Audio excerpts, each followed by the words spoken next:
Should Richard Hart settle with the SEC or should Richard Hart fight the case? Now, this is a topic that has been a lot of people have been talking about, and I'm going to tell you what I think about this. Right? I think if you look at what's happening in the space, right? Impact 3 just got charged. They paid a fine of $6 million. Now, the benefit of settling is that it allows us to build and move on and not have this big baggage that we have to fight, and instead just worry about building tools that can be disruptive, that can be beneficial, that can help the ecosystem. That's what it allows. Now, there's a talk that if he settles, it's an admission of guilt.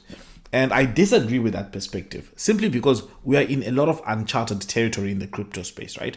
And by fighting this case, you are definitely putting the fate of the ecosystem in the hands of, first of all, a prolonged battle that's going to take time.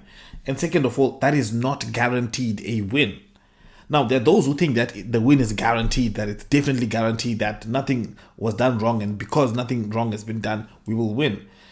But if anyone has ever followed the legal system, you know that there's a lot of things that go by the sidelines, there are a lot of mistakes that are made. I mean, if you've watched Joe Rogan, you've seen podcasts of people who actually were falsely accused of really serious things and then ended up, it's discovered 20 years later that, well, actually, they did nothing wrong. But that person lost 20 years of their life. So the consequences can be huge. And for that reason, I think that if you have an option to continue to build, that would be the best option to follow. Continuing to fight to prove a point is not a bad strategy. Now, that does not mean I don't believe in fighting. I also believe that in fighting, you've got to be strategic. And right now, in my view, I don't think that Richard Hart is the best person to take on this fight. Now, the reasons are simple.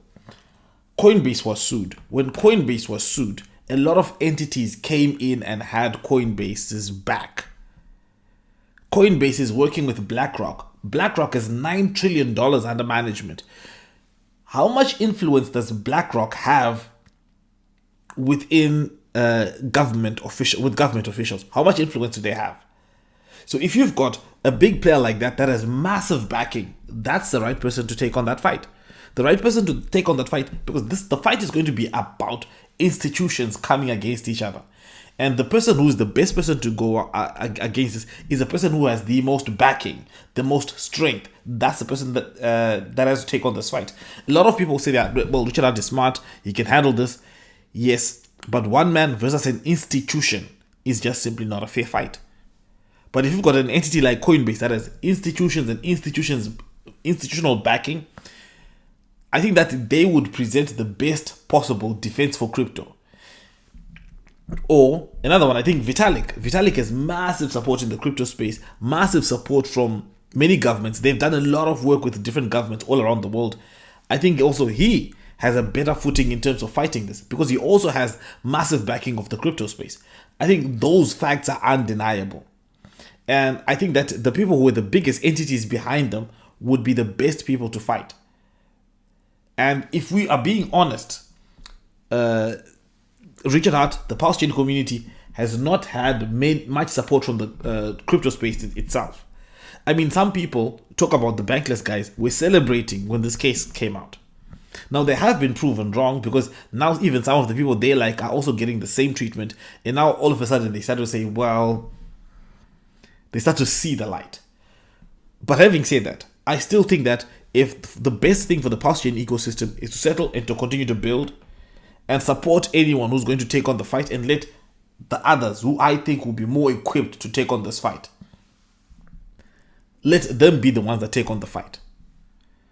Because if you look at it, right, this case, I think it was extremely strategic for the SEC to take it. Now, despite the fact that you would say that, well, it could be a hard one for them to win, but this one, I think it's mostly playing on sentiment and mostly playing on the fact that, okay, look, this community won't have the same resources as another one to fight.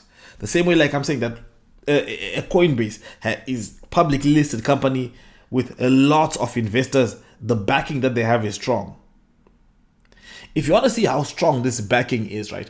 When they were when the banks were collapsing, I think is it Silicon Valley Bank?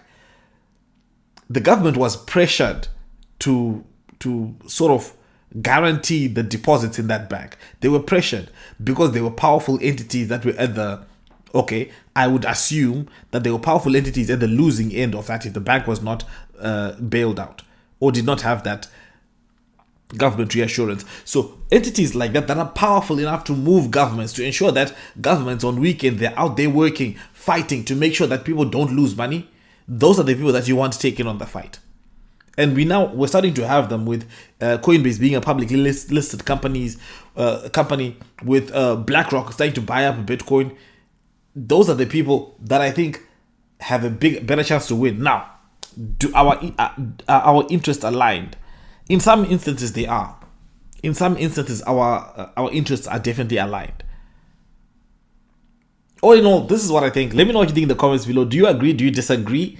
And thank you guys for watching, and I'll see you again next time. Obviously, guys, remember, guys, yeah, this is opinion.